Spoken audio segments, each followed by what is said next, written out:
What's going on, everybody? This is Clydian Fayre. Let's talk about Wartales Spearmen Builds Edition. I've gotten a few requests to do build videos such as this over the course of my Wartales content, and I decided that it was a pretty good idea for me to go ahead and toss in my 2 cents. Now, after doing some research and poking around the Discord for more information, I realized that there is a lot of misinformation on YouTube right now, and I wanted to make sure that I wasn't someone who was going to spread misinformation. So, all of that being said, these builds that I will be sharing with you guys, I'm going to explain the reasoning behind them, but these aren't necessarily going to be min-maxed. I'm not going to be digging into the overall balancing or misbalancing of Wartales because that's enough content for an entire video in and of itself, and this one's already going to be pushing a little bit on the longer side, and yeah. So let's just focus on what we're here for, Spear Boys. Now, first and foremost, we're going to be talking about stat points for your Spearmen, which means aptitude points, and what you should and or shouldn't allocate your aptitude points in if you want to have a efficient or min-maxed build. And I'm just going to say this right now, you don't have to min-max in Wartales in order for you to actually beat the game or beat all the content out there. You can create incredibly inefficient builds and still have fun with the game. So this is just explaining the math behind everything. You can still do whatever you want because that's what the game's about. First and foremost, we're going to be talking about strength. Now, strength is your primary damage output ability and attribute for Spearmen as well as most other units. Strength, when increased, increases your minimum and maximum damage as well as increases your critical damage modifier. Overall, I would normally say put a ton of points into strength, but during my research, I found out that it's not really worthwhile putting points into strength. I'll expand upon that later. Second point, dexterity. Dexterity is the secondary damage stat for most classes and the primary damage stat for archers and rogues. So the only real bonus you would get out of pumping up dexterity on a Spearman is the increase to critical chance. It's basically a dump stat. Don't put anything into it for a Spearman because, well, quite frankly, critical chance in and of itself is its own stat point and you get better returns off of it. So don't put anything into dexterity. Third, we have constitution. I personally like using constitution on other more designated tank builds, but it's not really worth it. It should be a dump stat. You already gain a lot of constitution upon level ups for most characters, and you really don't need to ever put points into constitution itself. The only side bonus is that it increases carrying capacity, but quite frankly, just buy a horse or a pack mule and increase constitution on that.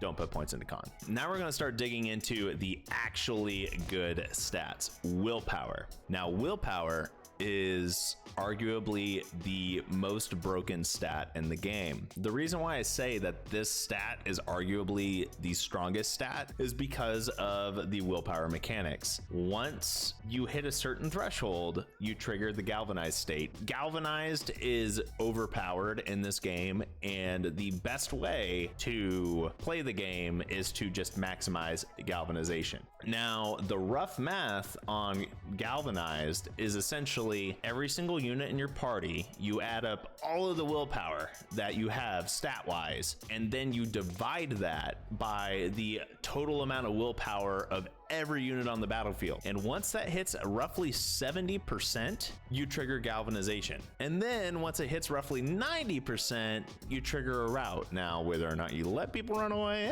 it's up to you. But that 70% benchmark is pretty useful. The quicker you're able to get galvanization, the quicker you're able to do more damage. And honestly, instead of putting, 4 or 5 levels into strength, putting 4 or 5 levels into willpower, and then defeating one enemy and triggering galvanization, that boosts everyone's damage output on the entire field. Now, the next stat is critical hit. Increasing critical increases not only your critical hit chance, but also your critical damage. It's both secondary stats from strength and dexterity, except better. My personal favorite stat is movement. Once you get to the later game and you're able to actually start damaging people and like removing them from the board, before they're able to move, well, you're gonna want to be able to move in and engage upon other units. And eventually, for the action economy, you want to essentially just beat enemies before they're able to act. The best defense is a really good offense in this game, and removing damage from the board before people are even able to move, you don't have to worry about making a super good tank or anything like that if you're able to just kill your enemies before they can attack you. So that being said, make sure that you don't skip out on increasing movement so you're able to daisy chain from one unit to the next, to the next, to the next. Overall, your stat summary, especially on Spearmen, you should prioritize movement, willpower, and critical hit chance. Arguably, you should be using that prioritization on basically everyone. Always grab whatever rolls the +2 option out of those, and I highly recommend grabbing career plans as a knowledge feature so you're able to burn influence to increase your stat gains on whatever you choose to a maximum of 2. That way you're able to fine tweak your willpower, critical, or movement rolls. Now that we've finally gotten stat points out of the way, let's dig into the meat of things. Specializations. Honestly, I was originally planning on explaining every single specialization in depth, but that's honestly probably going to take way too much time. So instead, we're going to just put them up here on the screen, and I'll let you guys see the tooltips for all of them and let you decide how that works as I go in and explain the synergy of the builds that I'm going to be showing here now. None of the builds that I am going to be showing you today or in any of my videos are going to rely on specific weapon types. These are all going to be specialization builds because I don't know where all of these legendary weapons are, and building a very specific build for a legendary weapon is nice, but it's not really going to help you out too much in the early game if that build is so niche it doesn't translate well until you get that weapon, right? Now, before I get into the nitty-gritty of these builds, I do want to say that these are end game builds, so they may not translate the best to early game. However, they will work fairly well in the late game. So this first build I'm going to be going over is a flanking debuffer type role that does deal moderate damage. It is not very much on the control aspect. It's definitely more of a debuffer and DPS. So first things first, we're going to start off with Valorous Victory. Then we're going to run with Harpooner, which gives you the piercing throw ability, and upgraded will apply bleed to every enemy that is hit. And then we're going to be moving on to Sweet Spot. Sweet Spot applies destabilization to all enemies that are hit with a ranged attack. And if you're using your Spearmen correctly, every single attack should be a ranged attack. Technically, you're hitting them with a polearm over a distance. Half a meter is technically a ranged attack. You just can't be engaged in combat with them, as in touching them.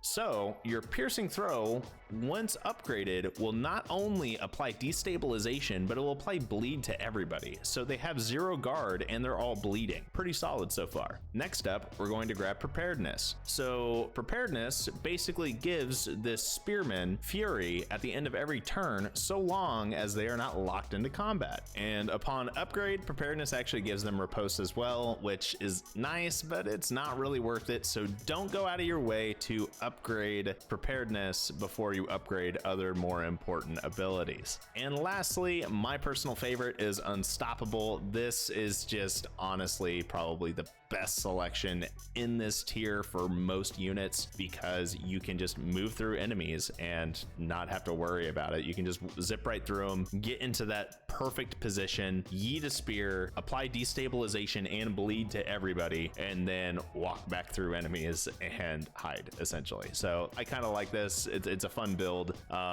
It's not going to be doing a ton of zone of control or anything like that, but it will help out quite a bit considering it reduces all guard for all enemies, and it also applies bleed to everybody, which helps out in the late game because there's a lot of things that deal with debuffs and buffing and whatnot. Moving on to our second build. Our second build is more of a zone of control build that deals moderate to high damage, and it's pretty good at killing people, especially if you combine it in tandem with our first build. Starting off, we're going to be going with Valorous Victory yet again. This is where things start to split. We're going to go with Pikemen. Pikemen, upon upgrade, stops not only 1 but 2 people upon entering their zone of control, and it applies attacks of opportunity. We are also going to be grabbing Team Spirit. Make sure that you upgrade Team Spirit, so now whenever you're next to an ally, both the Spearman and the ally that it's next to gets brutality, which is a 30% damage increase. But wait, there's more. We're going to grab Harnessing Strength. Harnessing Strength gives you a 5% damage bonus for every buff that is on this unit. Brutality is a buff, so just flat out, you're looking at a 35% bonus. If you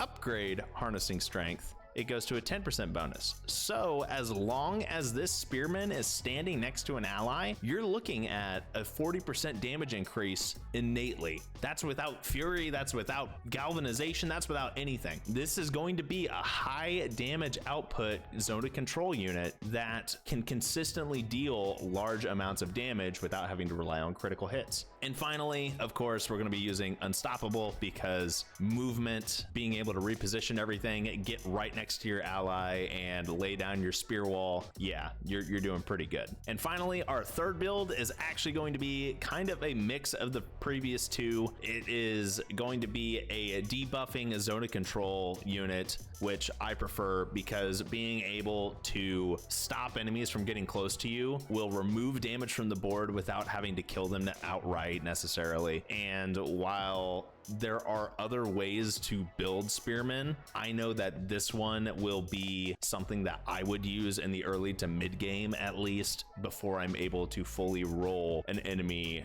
unit or army, group, band, whatever you want to call them. But before I'm able to fully roll an enemy encounter in 1 or 2 turns, I'm going to utilize the spear wall and zone of control to prevent people from dealing damage to me. Starting off, we're going to go with Valorous Support. So long as you are standing next to an ally and not engaged in combat, you're going to be generating a bonus Valor point, which will help you also with your spear wall, which is next. And obviously, upgrading spear wall gives you 2 attack of opportunities, since we've already covered this in the second build, so that's why I went with this. And we're going to be going with Sweet Spot, which applies destabilization on any ranged attack. Notice that I haven't used Fervent Support at all on any of these builds. That's because the damage output from receiving damage just isn't quite worth it, and it's better to use Team Spirit to increase your damage output that way, or it's better for you to use the destabilization applicator with Sweet Spot, because quite frankly, increasing the damage output of your allies or increasing your own damage output is better than poking people back once you take damage. The attacks from the spear wall will apply destabilization, which will help out your allies deal more damage later on. Next one, we are going to be grabbing Preparedness,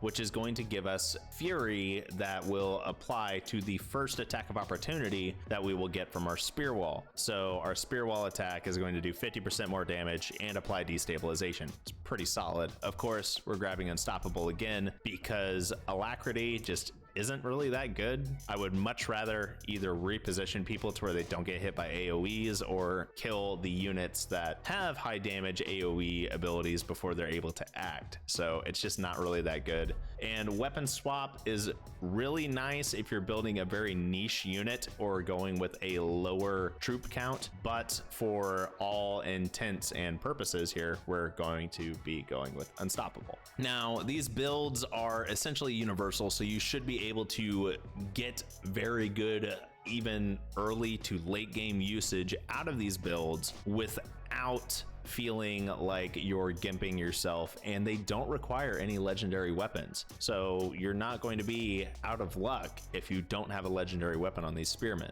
although legendary weapons do help quite a bit. I hope you all enjoyed this video, and if you would like to see more content such as this and other build guides for Wartales or any other games, leave a comment, like the video, do that thing. Until next time, have a good one.